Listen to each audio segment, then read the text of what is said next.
An Endless Array of Broken Men by Edison McDaniels. Read by the author. It requires a man with a steel nerve and a case-hardened heart to be an army surgeon. An anonymous soldier of the American Civil War. The evening of the second day of battle in the hospital, one of 10 the two armies had by then set up, was inundated with broken men. Founded in an aged Lutheran church, it was a 2-story structure with a vestry above and a nave of pews below. The place was 2 miles distant from the good ground where good men were falling like so many cattle to the slaughter. In the chancel, beneath large, now empty windows that funneled the light needed for surgery, the church's large wooden front doors had been laid over sawhorses.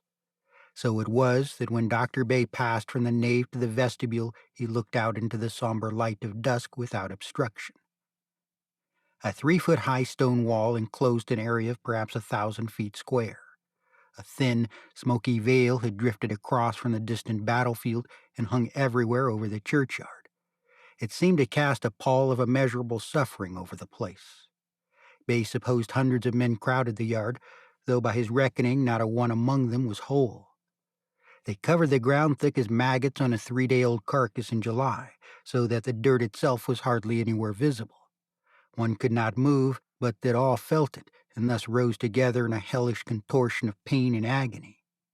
Everywhere men moaned, shouting for water or delivering prayers to a God that had already forsaken them. They screamed and shouted and groaned in an unending litany of torment, calling for mothers and wives and fathers and sisters that were not present. The predominant color was blue, though nauseations of red intruded big and little throughout. Men lay half naked, piled atop one another in pitiful scenes of support. Bloodied heads rested on shoulders and laps, broken feet upon arms, torn guts held in by tired hands. One boy's head was wrapped in a dirty undershirt, another in the rag of a woman's yellow dress. A boy clad in Confederate gray, the only rebel among them as far as Bay could tell, lay quietly in one corner, his arm rigid before him with a finger extended to the heavens.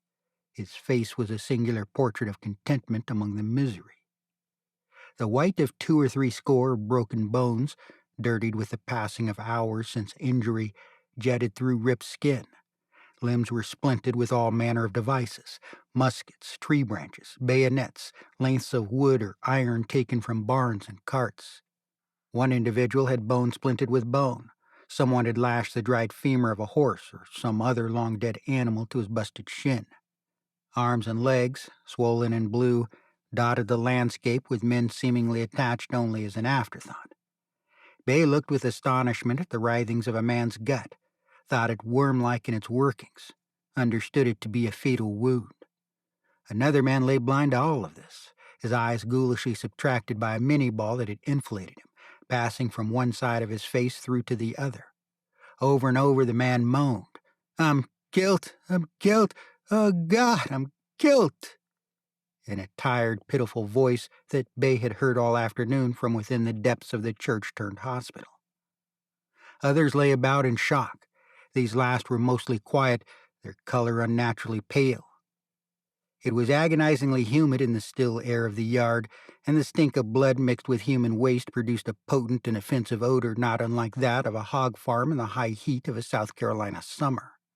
Swarms of fat, green blowflies everywhere harassed the soldiers to the point of insanity.